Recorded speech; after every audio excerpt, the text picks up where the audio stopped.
Well, welcome to the Ocean Studio. Here as part of the Yahowah blog, I'm here with the Wookiee, and we're going to continue so that we conclude our session in First Samuel about the identification of Dowd as God's chosen one for him to anoint as the Messiah and what he had to say about him. And then we're going to venture into Micah to continue to learn all we can about this very special man and Yahweh's relationship with him. It is a bit dicey here in the Caribbean. We've got some rain clouds that are moving in and out. Heavy rain last night filled up the cistern, so that's always a good thing. The plants are all celebrating. But we may have a rapid conclusion to the program.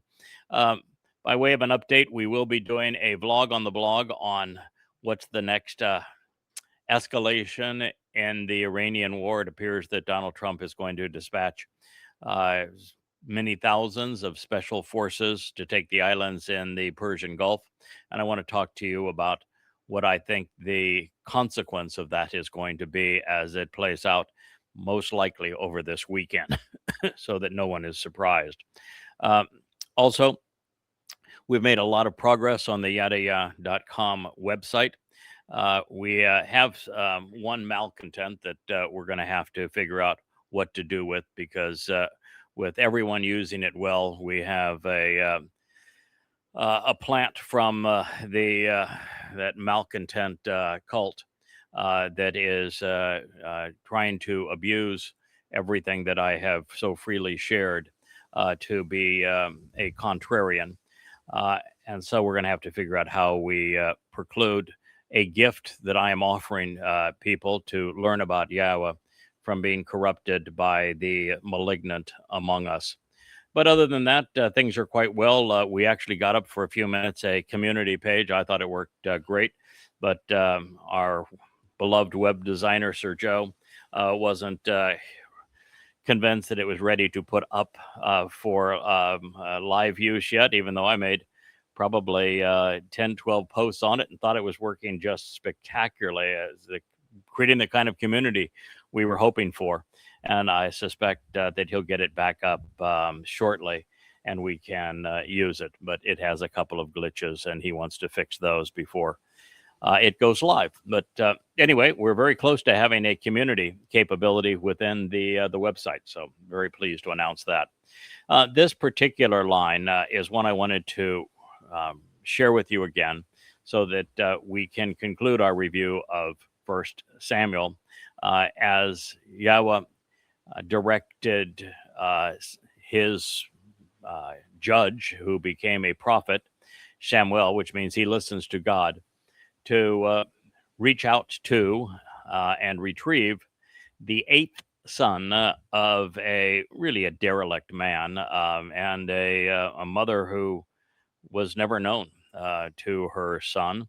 But we're speaking of Dowd and what God had to say about him, first and foremost, before anything else, is earth shattering for anyone who isn't aware of what I have already been able to deduce about how God deploys and redeploys certain souls to achieve his agenda. It says, so Shamuel, he listens to God, conveyed to Yishay. It means source of existence, although the man himself was a bum. Reach out and get him is the instruction. This is Dowd, the eighth son, the youngest, because we will not turn away. We will not change our approach until he arrives here. Boy, that's a message for all of us. We're going to stay the course. We're going to continue to do what we're doing. We will not be swayed otherwise. And we need to continue on this path until Dowd arrives right here. So he sent him, he sent a way for him. Of course, he didn't go get him himself. Too big an operator was Yishay to bother to do that. He just sent somebody else off to get his 8-year-old son who was tending sheep in Bethlehem. And it says, first of all, Wahu Adoni. Stunning. It's almost always rendered, and he was ruddy and red-headed because Adon can mean that he was the same essentially word as we find as Adam, and therefore he was like the first man.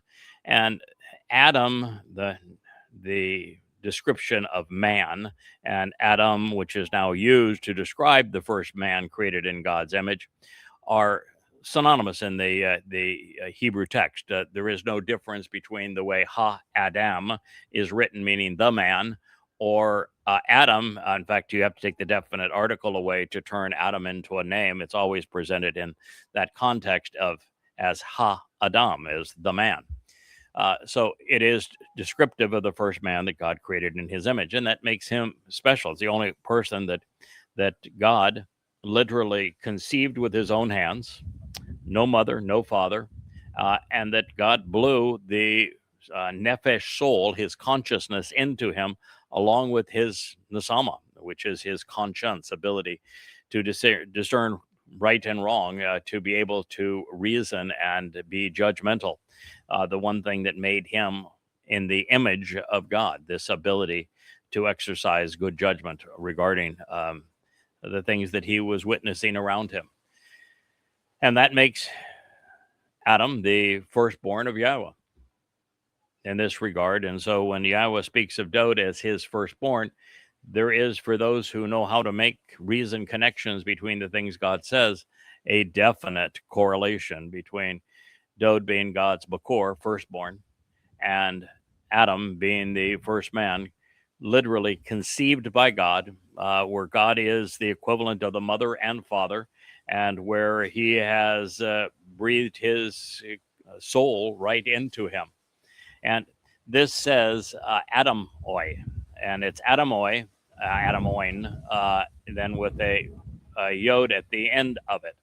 So Adam means Adam, or the man. So he is the man. He is Adam, with a own following it. The own in Hebrew permeates the language and is used to speak of all things pertaining to something. So, for example, a Shabbaton is all things pertaining to the Shabbat. Zakaron is all things pertaining to the most memorable of men. Excuse me there, Wookie. You're going to knock Whisper Man off the table and everything's going to go crashing down. Thank you. There, you're repositioned right there on the table. Nicely done. And one of the most interesting words that God uses regarding Dowd is he calls him Elion, which is all things pertaining to the influence of Almighty God. So the own following Adam here would be all things pertaining to Adam, which means he is saying he is Adam. And that he's not just Adam, he is everything pertaining to Adam, which means he would have Adam's conscience and Adam's consciousness, Adam's personality, Adam's attributes. He's Adam. That's the first thing he told us. Now, the only difference, the addition between Adam, Aleph, Deleth, Mem, which is how Adam is written, and then the On, which is the Wa Nun, which is the waters, the life-giving waters, and the Nun being a son or something that God is giving new life to. So Adam, with this own ending, conveying those concepts, is the last letter is a yod or a y. When a yod or a y is used in this kind of a context, it describes something that is my. It's from ani. And so it would be the all things pertaining to my Adam. That's who Dowd is. Now, once you recognize that, which is the point that I have been making, and I think if you're going to perceive the entire portrait that God is painting and understand his timeline, his players, the pace to which this story is unraveling, the places it takes place, it is essential to eventually come to embrace what I have been sharing here over this last month, maybe month and a half, where it's becoming overwhelmingly evident that God has a cast of characters that he uses over and over again. There are souls that he has come to trust, that he has deployed previously, that he knows he can count on to get this job done. And Dowd happens to be the first and foremost of those individuals.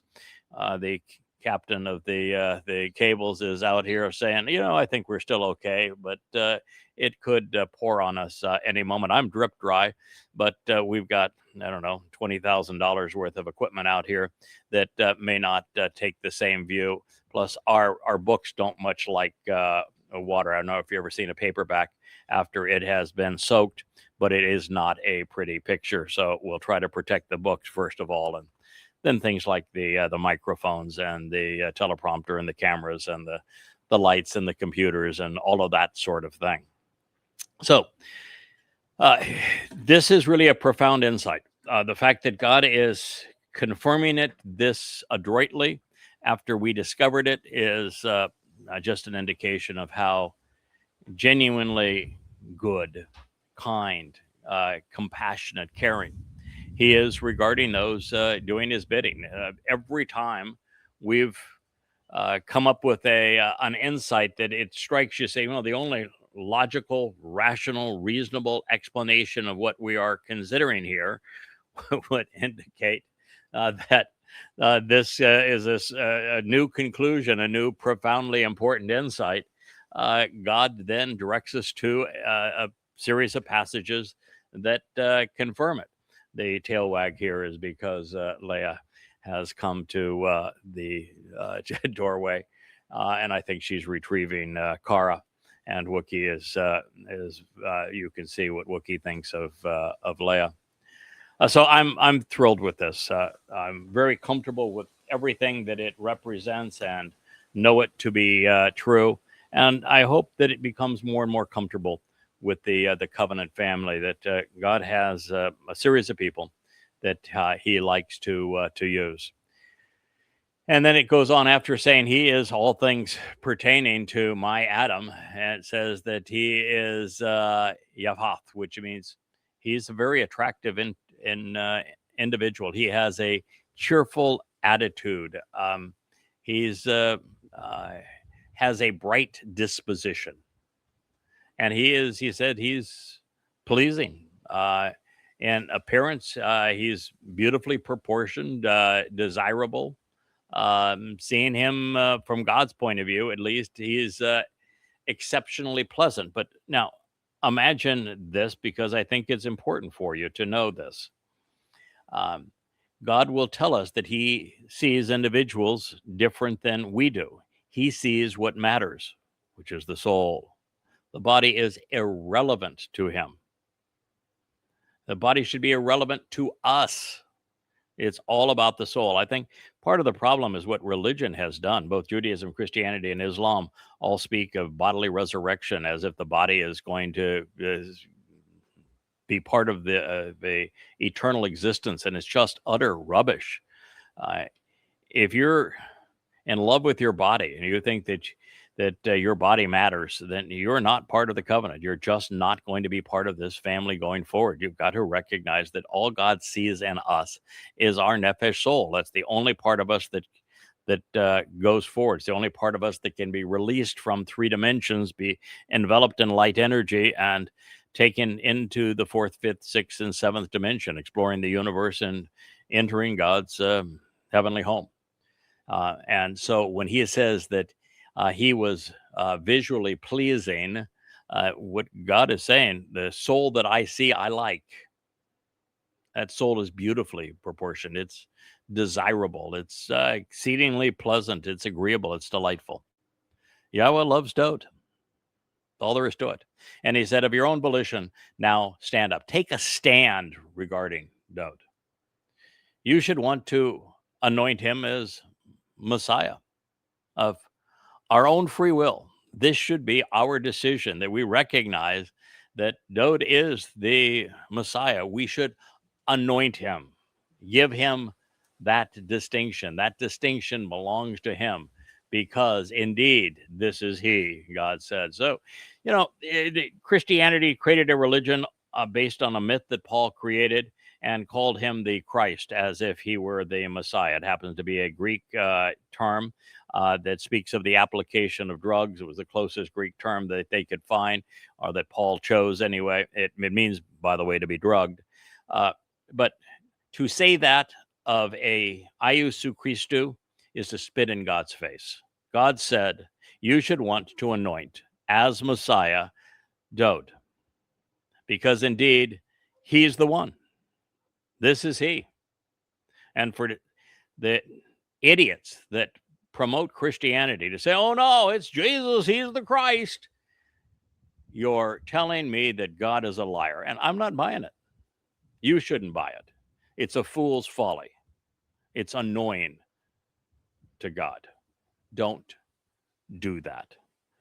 And at this point, we're told that, so then Shamuel, he grasped hold of the horn. We talked about this in our last program from the Ocean Studio. The Quran is used routinely to direct our attention to Dowd. It was the Quran of Dowd as the Passover lamb that was found on Mount Moriah during the dress rehearsal for Pesach that Yahowah provided in place of the only and beloved firstborn son of Abraham, that being Ishak. Don't take your son's life, your only son whom you love, because Yahowah said, I will provide the lamb. And then the lamb was seen with its horns radiating and caught in the thicket on the top of Mount Moriah. Those horns always apply to Dowd. And it says that the horn was of olive oil and anoint him in the midst of his brothers. Dowd isn't to be anointed apart from Yisrael. He is to be anointed as part of Yisrael. You see, the kinsman redeemer is called a kinsman redeemer because guess what? He's kin. When Ruth told Boaz, I'm your Amma, I'm your productive mother, and I'm going to deliver the kinsman redeemer when she was in Bethlehem with him, she was talking about the fact that the Messiah and Redeemer, the Savior, is kin to Yisrael. That's why it says among his brothers. Now, being anointed is a symbolic action that says that God has designated this individual for a particular purpose. Now, the purpose with Dowd is extraordinary, and that's why God says later on in the 89th Mizmor that he used his own very special anointing oil to anoint Dowd. There is no one anywhere close to his stature as a messianic figure. He is the one. As God says, yes, this is he. Now, that's a outward symbol and an endorsement of this man's nephesh soul, one that will be deployed and already has been deployed many times and will be deployed again. But that's just the beginning. The bigger part of this is twofold. One is that the Ruwach of Yahowah, the spirit of Yahowah, came upon him. There's very few individual or souls that Yahowah specifically says that the spirit of Yahowah came upon him. And Dowd is one of those individuals. The spirit of Yahowah also comes upon the choder. So this is an important designation, and it's the spirit of Yahowah that not only protects him and empowers him and enlightens him and enables him and enriches him. There's just so many things that the spirit does, and we know with Dowd, the spirit would never leave him, which means the spirit was with him during the suffering of Pesach and of Matzah, going through Bokorim. And this is not something that any individual can see, but when God says it's happened, you need to know it's happened. And that you don't want to ever go against someone whom Yah has bequeathed his Ruwach. That's an exceptional designation and enablement. The second thing I wanted to say is that when Yahweh chooses to prepare and present someone in an important role, he tells you all about it. There are more descriptions from God and prophecies from God regarding what he has done and will do with Dowd than any other person. His story goes back 6,000 years to the garden, and it is integrated into forevermore as he is king of Sukkah, returning on Kippurim. So God tells you when he is working with someone. That's why there is upwards of 1,000 prophecies on the lesser luminary, Dowd being the greater luminary, on the tree of knowledge, Dowd being the tree of lives, on everything that Dowd represents as the Messiah and as the Melech king, as the firstborn of God. God has upwards of 100 titles and designations for Dowd. And he did the same thing with Moshe. He told us exactly that same thing, that he had chosen Moshe for this task. That's why when Miriam said, "We too speak for God," God says, when I choose someone that I'm going to speak through, you know it and they know it because I've said so. That's why there are upwards of 1,000 titles and designations and prophetic accounts regarding the role of the Nakri and the Choder. This is the nature of what God is saying. Now, it's saying that the Spirit of Yahweh didn't come passively upon Dowd, but it came with tremendous power, succeeding such that he would prosper. He would be able to thrive. He would be endowed with the ability to prevail and become especially useful. It was a shalach, ek el Dowd. So it came upon Dowd, David. Well, there is no V in Hebrew. Certainly not at this time. It was contrived by the rabbis over 1,000 years after. In fact, that V sound was actually contrived by the rabbis in the 11th century CE, so 2,000 years after this. And the name is written Deleth wa Deleth. So it is definitely Dowd.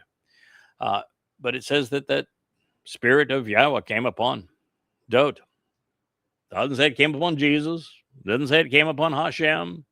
Doesn't say it came upon a rabbi. Came upon Dowd. Got to deal with that. Dowd is the one that Yahweh says is the Messiah. The one that Yahweh chose. The one that goes all the way back in terms of his consciousness and conscience to Adam. So then Shamuel stood up, the job was done, and he walked to Ramah, which is a high place. Very clear indication of what God called him to do. Go and do this. So, and therefore the Spirit of Yahweh turned away from any association with Shaul. It isn't that the Spirit of Yahweh is limited to being on one person. Yahweh took the spirit of, he didn't say with the Spirit of Yahweh, but he said it was the Spirit and divided it 70-fold to get additional help for Moshe when Moshe had his crash and burn. So God can allocate his spirit to more than one person. At this point, we only know of one person that has been given the Spirit of Yahweh, plus 6 other spirits associated with Yahweh, and that would be the Choder. But still at this moment, the Spirit of Yahweh would be around the soul of Dowd, would be around the soul of Moshe. So it is something that I think is continued with the people that God chooses, but you got to see it through. The people chose Shaul, Saul. Yahweh said, bad idea. They're rejecting me to choose him. But, free will and all, I gave them free will, which means I have to allow them to reject me. I have to allow them to have an alternative. And so, I'm going to endorse this to the extent that I can. I'm going to, rather than plague his kingship, I'm going to do what I can to enable it. It's going to turn out poorly, but I'm not going to be the reason that it turns out poorly, is what God's basically saying. So he anointed Shaul, and he placed his spirit on Shaul, and Shaul turned out to be an egomaniac, tried to augment and change the Torah. And God said, no, we're not going to have any of that. You're done. And he removed his spirit from Shaul. That's appropriate because you look at someone like Miriam again. Miriam was called a prophetess when she coordinated the women's response to the Song of the Sea. That wasn't much of a role, but nonetheless, God called her a prophetess while she was doing that. And then God struck her with leprosy, said that it's as if your father is spitting in your face. He ostracized her from the community, and then he used her and Verbatim as the best example of being divorced and therefore separated from God. So it is possible to go from being covenant to not being covenant. You can work yourself right out of the covenant relationship based upon you challenging God's intent. And Shaul did, and Shaul was. As a result, now this doesn't happen to everyone, but it certainly did happen to Shaul, and maybe it happened to Shaul because when the spirit of Yahweh left him, it left such a void that he was hungry for power. He was hungry for the way that felt in him, and therefore he was open to the spirit of Satan having Yahweh having turned on him and said, "No, you're I can't be part of this anymore. You've become malignant." So he allowed the spirit of Satan to infect him. I think this is what happened to Donald Trump. I think he's always been a despicable man. In fact, we know he's always been a despicable man. But sometime after losing the election cycle 5 years ago and being brought up on all manner of charges and losing every case and very quickly going bankrupt and headed to jail as a convicted felon and having the worst cases still pending against him, election fraud in Georgia and the document scheme, this having in Mar-a-Lago documents that were government documents that he was using for commercial purposes. These violations would have caused him to go to prison. And somewhere along the way, wanting to crawl back to power, wanting to get revenge on those he did not like, and trying to keep from going bankrupt, he definitely made himself available to and open to Satan. And now he is demon possessed. He is the Rahab. He is the corporeal manifestation of Satan. And it's really obvious, something that we have disclosed 17 months ago. And with every day since that time, he has proven that conclusion to be accurate. So in this case, as a result, an evil and malignant spirit overwhelmed and tormented him for being against Yahweh.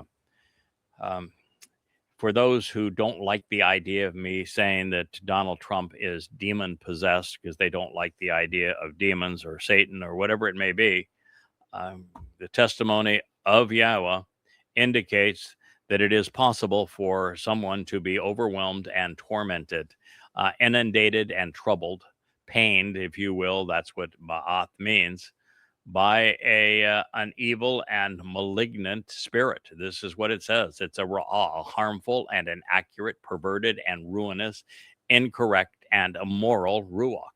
So facts are facts. God's statement is clear. There are evil spirits. Shaul is an example of somebody that was infected with a tormenting spirit. His namesake, the example that he sets for us to understand Shaul, who became Paul, the author of the first 14 books of the Christian New Testament, he also admitted at the end of his second letter to the Corinthians, of being demon possessed, having an evil spirit from Satan that controlled him. So this is something we have to be aware of and look out for. And we'd have to be blind to miss the connection. Both Shauls, the king and the wannabe apostle, were demon possessed. They were tormented by an evil spirit dispatched by Satan to control them. The wannabe apostle Paul called Satan's messenger a thorn in his side and was used to control his out of control ego. And interestingly enough, both malignancies are attributed to men who were committed to devaluing Dowd. All right, well, at this point, there are over 1,100 additional references to Dowd and the Torah and prophets, many of which are prophetic, even though his name was expressly excluded in each, or I should say included in each. Most have been misappropriated or denied. That's the nature of Christianity. They ignore what God actually said. They take a snippet out of context, misrepresent it, misconstrue it, misappropriate it, mistranslate it, and say, that's my guy. I got a prophecy right here about Jesus. No, it's a story about Dowd, a prophetic indication of who Dowd is and what he would accomplish. So even though his name was included in each of these prophecies regarding him, most have been either denied Dowd or misappropriated to Jesus. There are also many others which speak of the Messiah without naming him at all, which were written about Dowd, and only Dowd qualifies. One such example is found in Mykayah, Micah. It describes someone who will come from Bethlehem, which obviously Dowd did in this life, but the one we're talking about now, around 1000 BCE, but also in his fulfillment of Pesach, Matzah, and Bakodim, 33 years before that time, he was born in Bethlehem again. So Christians claim it must be Jesus because the New Testament says Jesus was born in a manger in Bethlehem. All they're doing is Paul was claiming, and so were his cronies, that they know the Messiah was coming from Bethlehem. God said so in numerous places, so they just put their myth, their baby God, in Bethlehem. So doesn't apply to Jesus. Was no Jesus. Anyway, this is what it says. Now at that time, at this point in the narration, and subject to this sequence of events, settlements, towns, and villages, apart from societal influence and unaffected by religion or politics, you should band together. A siege of rebels and raiders, of this confining onslaught of plundering marauders, are placed against us. With a rod and weapon of war, people associated by race or geography, this is Shabbat, it's an all-encompassing term. It can speak of subdivisions of people or of rulers, will choose to smite, afflict, and destroy the decision maker and the judge, the one who exercises good judgment of Yisrael on the jaw. Mykayah, who is like Yahowah, Micah 5:1. Well, interesting. It's saying here, just as the opening stanza. So now at this time, he's saying prophetically, there will be towns, settlements, and villages that are going to be used apart from anything that you would think would be appropriate, and that that they should stand aside from religious societal influences. They should be unaffected by religion or politics. But look what happened to Bethlehem. Look what happened to Nazareth. Look what happened to Jerusalem. All of these things got enveloped in religious myths and societal influences and the like. And so this is a prophetic warning and saying, don't let that happen. Now, it's towns and villages don't have a personality where they can make a choice, but the people in them, the people who write of them, the people who are should be protective of them, can. And it says, now at this time, keep these settlements, towns, and villages separate from these societal influences, keep them unaffected by religion and politics.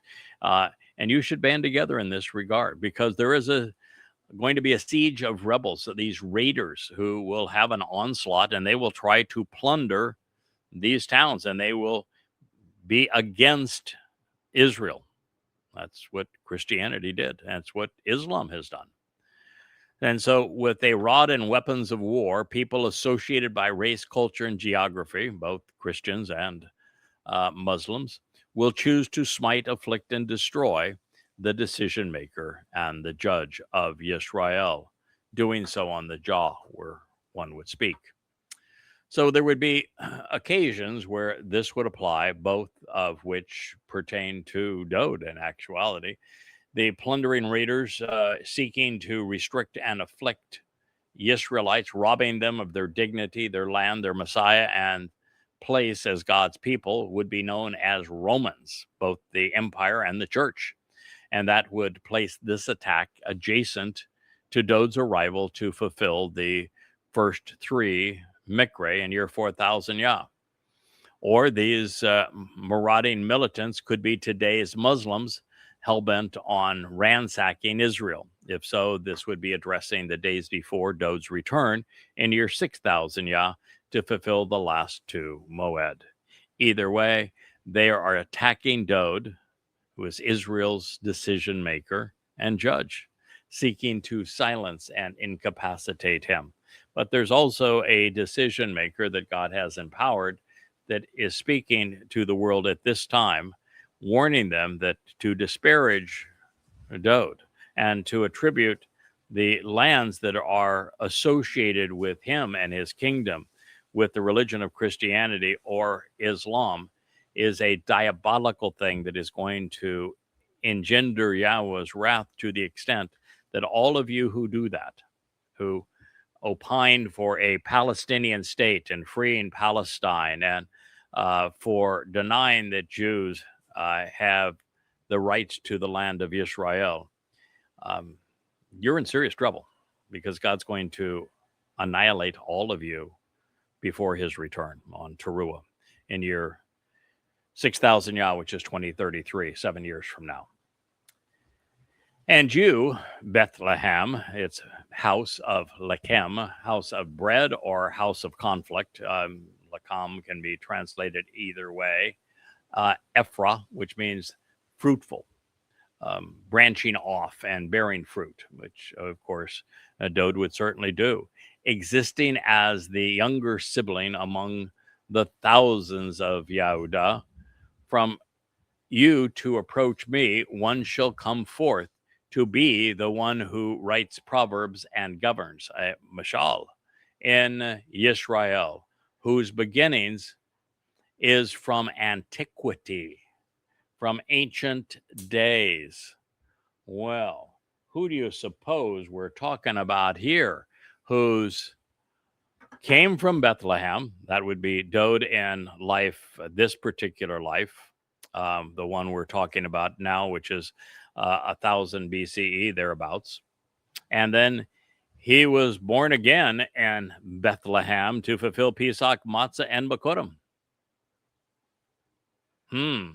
And God is saying, now he's writing this in or about what 700 BCE, and saying that this person comes from great antiquity, from ancient days, from days very, very long ago, which would seem like an eternity of days.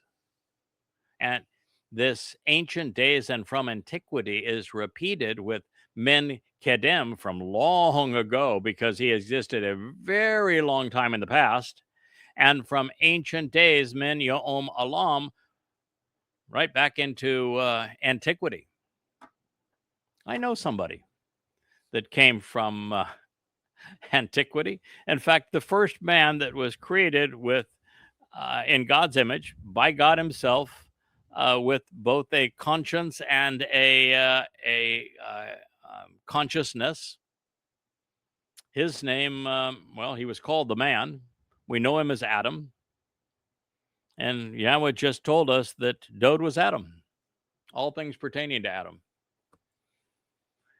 So they say, when one of the wonderful parts about doing this job is that the more you learn, the more you understand. The more you understand, the more you're able to learn. And you get to a point where learning occurs at such a tremendous pace, and that the insights become so just so much like a fire hose of new information, and that what would have taken 6 years to learn at the beginning can be processed and developed in 6 months. And what took 6 months to learn years ago can be outdone in 6 days today. That's where we are. It's exponential growth. And here, because of the 31st Mashal and all of the things pertaining to it, we came to recognize that Yahweh has favorite souls and that He has deployed them right from the beginning with Adam and running all the way through the process until Dowd's return in year 6,000 Yah. All the way through the process, the key characters are reused. Not all of them. Some of them are ones and dones. But when God needs something accomplished and He has to rely on a person doing it, He chooses souls that He knows, that He's trust, that He's had prior experience with. And now He is telling you that this person who has come from Bethlehem and who will come from Bethlehem is from ancient days, from antiquity. And from God's point of view, antiquity begins in the garden when He created Adam.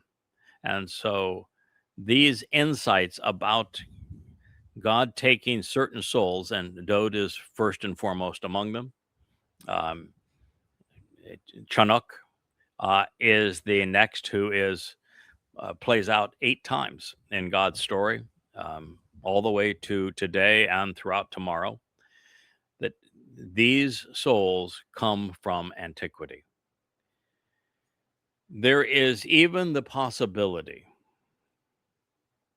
that when God spoke of Elohim in the plural use of the word, which typically is just means that God's being inclusive. It's the royal we. It's how a humble person would talk when they're doing something magnificent. We did this. We all use that when we're talking about something that is so outstanding as to make what we're saying seem a bit egotistical. We'll throw in the what's called the royal we. And so maybe nothing more than that, but it could be more than that. And so when God says that this soul came from ancient antiquity, could be very much that when God put the soul into Adam, the first man, that He already knew him. Wasn't the beginning of the relationship. There's no point where God goes to Adam and say, okay, hi, man, I'm God. God, man, God. Let's do we do a handshake. I don't know what we do in these cases, but let's go beyond simple introductions. Planet Earth, you're in a garden in planet Earth. Let me tell you where you are and what we're going to do here and how this is going to work out. And oh, by the way, this won't be our only time together, but I'm going to lay it all out for you, and we'll take it from here and see how it works out. No, not how the story goes, is it? Not at all. Well, we go from Adam being created to God saying, lots of trees here. Eat from any trees you want. Just know that that tree and the middle of the garden, that tree of knowledge, eat from that tree, and well, you're going to experience death, and there's some consequences there. So do what you want again, free will and all, but avoid that. You think that's their first conversation? It didn't begin by saying what are these things, and what are the eyes, and what are we what are these walls here for? Who are those cherub that are on the walls? You're obviously more than you're manifesting yourself when you're communicating to me here. You're a lot bigger than that. If you created this whole thing, what's beyond those walls? What's the story with animals? Why are the trees having fruit? You know, there's got to be a gazillion questions that you would have, right? Oh yeah. Yeah. So do you think it began with that? No. So very possible. So I'm on record as saying I am absolutely convinced that this and the previous statement that I read demonstrates conclusively that Adam is Dowd. Dowd is Adam. And that not only is Dowd Adam, there was another insertion of Dowd's soul between the time of Adam and the time of the Dowd as the 8-year-old boy from Bethlehem, whom obviously God knew really, really well. And it wasn't because he bonded with an 8-year-old out there tending sheep. So I have in the book that I'm writing now delineated all 6 of Dowd's existences, but I'm also fairly convinced that Noach, eldest son, Shem, was Dowd's soul, and that the next, of course, is the Dowd that we come to know. But there's also the very real possibility that and I think likelihood that the my Dowd and the El Dowd during Moshe's meltdown, that God said, "Hey, listen, I understand, Moshe, you're having a tough time with this. You want out, and I've got a couple of guys that I'm inspiring, and I'll take it from here. You just get them to the promised land. We'll take it from there." It appears to me that then, and I've also written this in this book as well, Coming Home 4, that there are some 15, 20 clues that suggest that Dowd and his pal, my Dowd, were also in the periphery around Moshe to keep the top from spinning out of control, because Moshe needed supervision. He needed a backdrop. He needed someone to protect him, sometimes even from himself. So that would make the Dowd of Bethlehem as the 8-year-old shepherd the 4th iteration of Dowd, and I think that's really quite likely. And the 5th would be when he was born in Bethlehem in 2 BCE on Sukkah for the purpose of fulfilling Pesach, Matzah, and Bakodim in year 4000 Yah. That'd be the 5th, and the 6th iteration of Dowd will be when he returns as king with Yahowah on Kippurim in year 2033. Now, again, if you want to disagree with some of this, feel free. Do so respectfully, because God's all in with this story. I have done an enormous amount of collaboration, and the insight was given to me by Yah, and has now been proven time and again by Yah. So my hope for you was that you would be accepting of this insight and have an appreciation that this is the way, and in fact, it is the only way that God could keep his story and his plans apace, so that they would play out when and with whom he intended, and how he needed for this whole story to materialize with his return in 6,000 Yah 2033. It stays on pace. The most important events are fulfilled. The key players deliver, all because of this plan with Yahowah. And so Micah, who is like Yah, 5:2, affirms that very thing. And you, Bethlehem, house of grain and home of conflict, Ephraim, you're fruitful, branching off and bearing fruit. You exist as the younger sibling among the thousands of Yahowah. From you to approach me, one shall come forth to be the one who writes proverbs and who governs, who conveys wisdom with word pictures in Yisrael, whose beginning was from antiquity, from a very long time ago, because he existed in the distant past, from ancient days. So, as an interesting insight, of course, Dowd was the youngest sibling at that particular birth. I don't know if he was the firstborn or the fourthborn in 2 BCE. He could have had older brothers of Jacob, Shimon, and Yahuchanan. But, it doesn't really matter if there's brothers who were cast by Paul as disciples, whether they were older or younger than Dowd at that time, probably doesn't make a lot of difference. So I don't know if God's going to follow the exact same script in this regard. It just says that Ruth, speaking to Boaz, who was instrumental enough in the whole story, that one of the two columns of the temple is named after Boaz. It means with strength.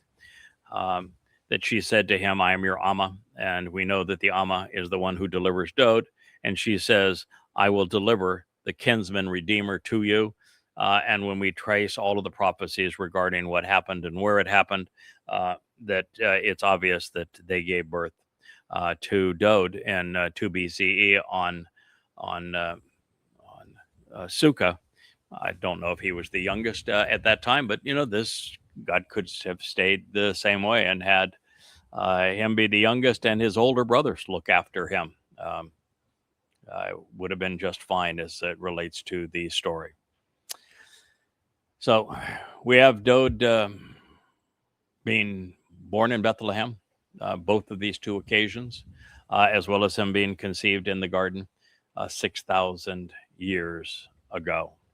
And there is one proverb that I think that Dowd wrote. I don't know how many of them he wrote. There's 30 of them that are ascribed to Ethan Ha-Izraki, and there are 31 all total. One is ascribed to Solomon. So is it possible that we're missing one of them, or one or two were combined, or one was split into two? I mean, possibilities, or one was or two were combined into one. Certainly a possibility in that regard too. But I think that the 14th, which is about the Choder, was likely written by Dowd. And we have the one written by Solomon, and then the rest were written by Ethan Ha-Izraki.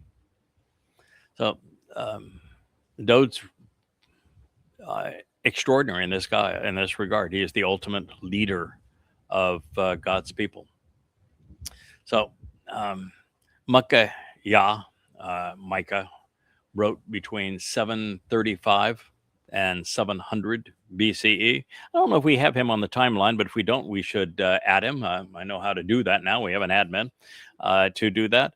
But between 735 and 700 BCE, about 300 years after the event that we're talking about or have been talking about, which is the first anointing of Dowd in and around Bethlehem by Shamuel and Yahowah.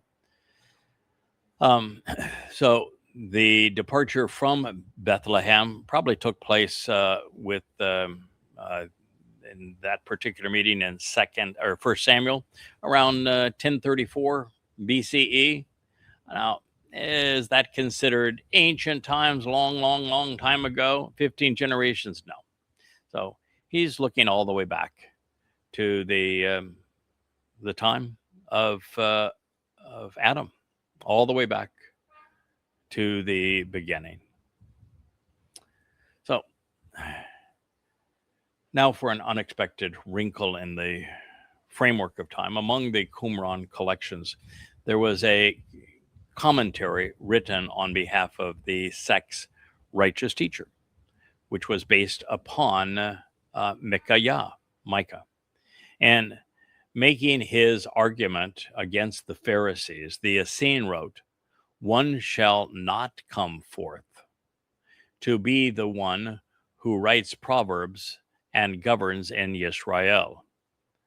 So it says, one shall not come forth, lo yatza, to be the one who writes proverbs and governs in Yisrael.